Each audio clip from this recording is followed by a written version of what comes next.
This particular Bible was published in 1905.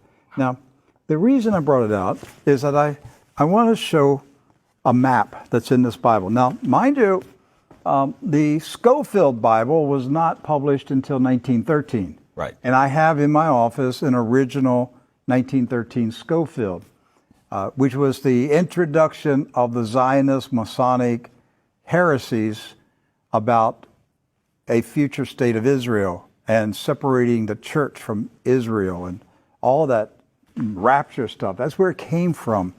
It was a Masonic Zionist heresy that was introduced into the American churches in 1913.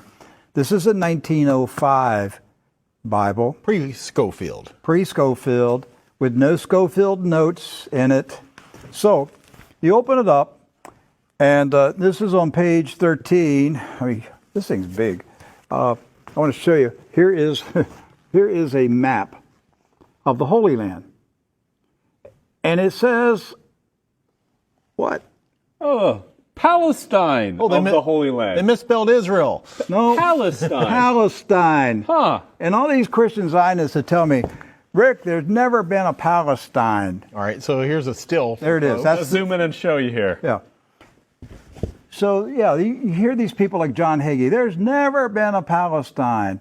Well, look at this Bible map from 1905. And most Bibles Yes. from then had a map of Palestine. And Palestine is in the Bible itself, in the Old Testament.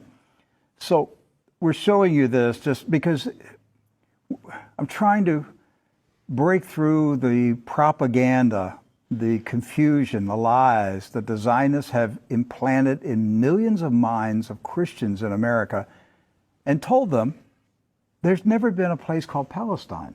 But I have a map, Rick. Right there it is. So, with that in mind, do you know who lived in Palestine? Palestinians? Palestinians. I got that one right. Palestinians. And Palestinians were Jewish, Christian, And Muslim. and Muslim.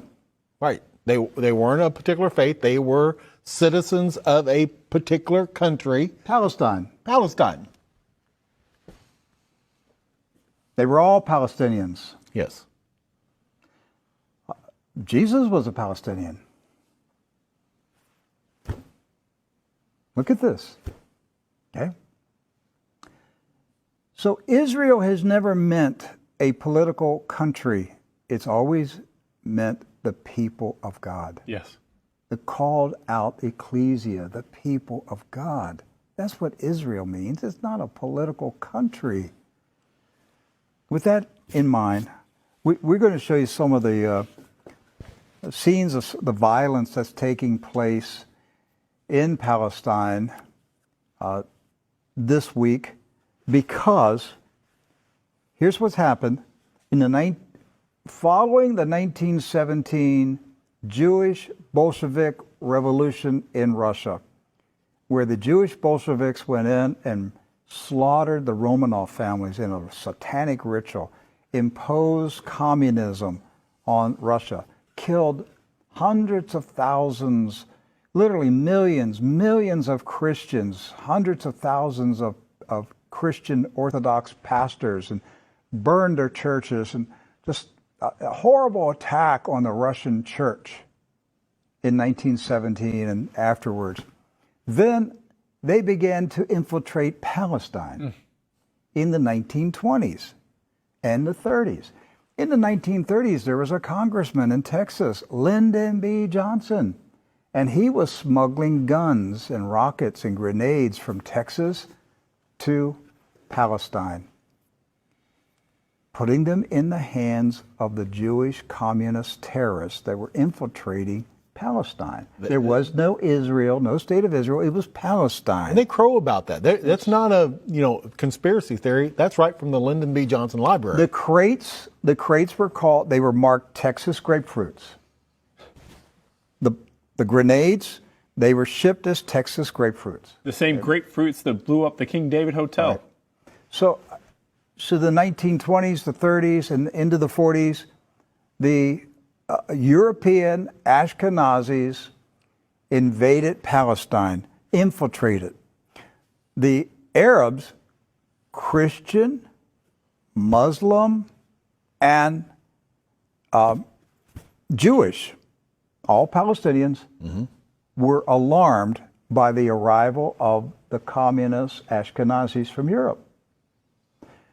The so-called Jewish settlers were killing. They killed the Jewish residents of Palestine. Yes. Do you And the understand British that? They killed the Jews who lived in Palestine. They killed Christians. They killed Muslims.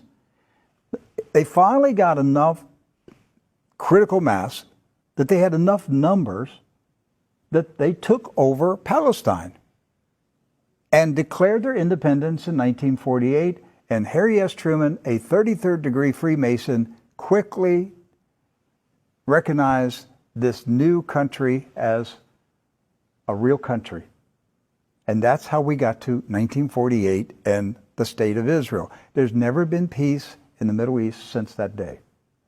That day is marked by all Palestinians as a day of disaster. Napka. Napka. A day of disaster. The disaster continues to this day. The Ashkenazi invaders continue to take the land, the homes of the Palestinians who have resisted, refused to leave their houses, refused to leave their farms. It's not about Palestinians trying to chase out Jews. It's Jews who are trying to chase out Palestinians. And to this day, since 1948, they're still fighting them, trying to make them leave. Right.